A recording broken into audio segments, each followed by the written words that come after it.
The gentleman from Illinois, Dr. Foster, is now recognized for 5 minutes. Thank you, and thank you to our witnesses for being here.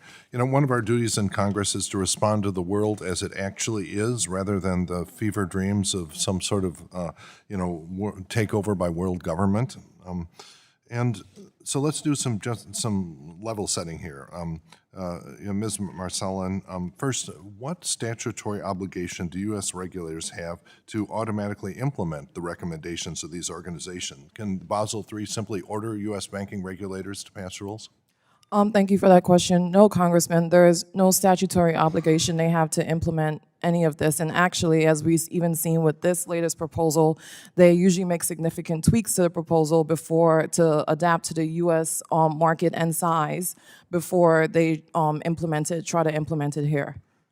Yeah, and to the extent that they actually represent sort of best practices that are adopted internationally, does the U.S. see some value in having its banking regulators at the table there in producing, for example, the Basel III Endgame and other standards of best practices?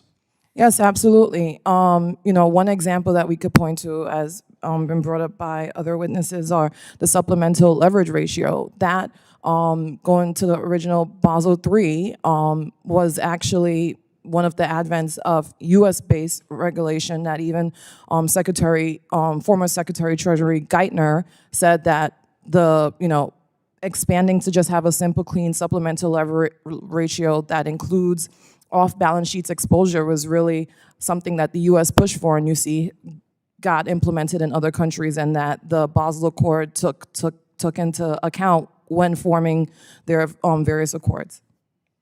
Thank you. Mr. Hennig, I sort of have shared in the past your dream that you can make just an objective set of numerical standards to define capital positions of banks. But, in reality, most of the impact of the Basel III is going to be operational risk for the giant banks. That's numerically about roughly 80% of it.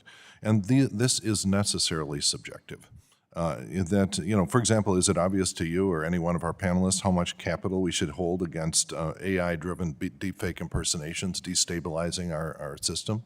Or should we ignore that risk? Is it obvious how much capital should be held against the risk of quantum computers breaking public key cryptography, shutting down SWIFT, shutting down the internet, basically?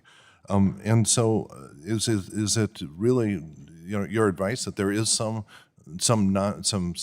objective way to set bank capital requirements? Well, certainly, I don't think Basel is a way to do it because it assumes knowledge that they don't have. They assign risk for operational risk. Is it the right level? Have they done too little or too much?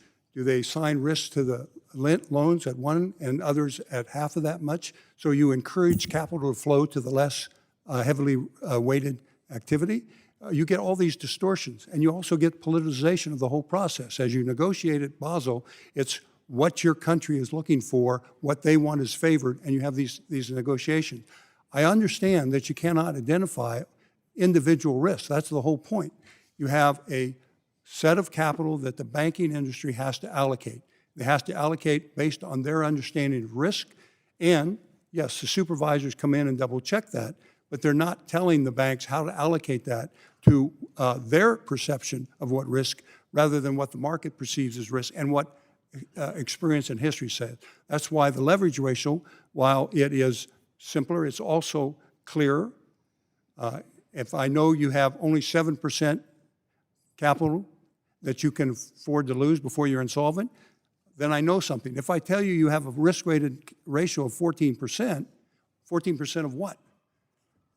So half of the balance sheet is weighted, and the other half is equivalent of risk-free.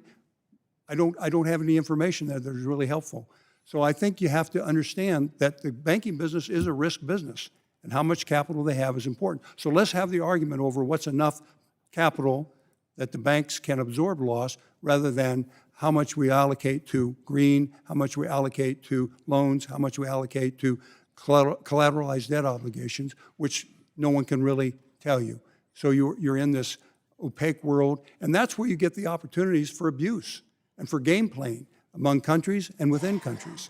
That's why it's a very bad choice. All right, well, thank you for your words, and yield back. The gentleman from Missouri.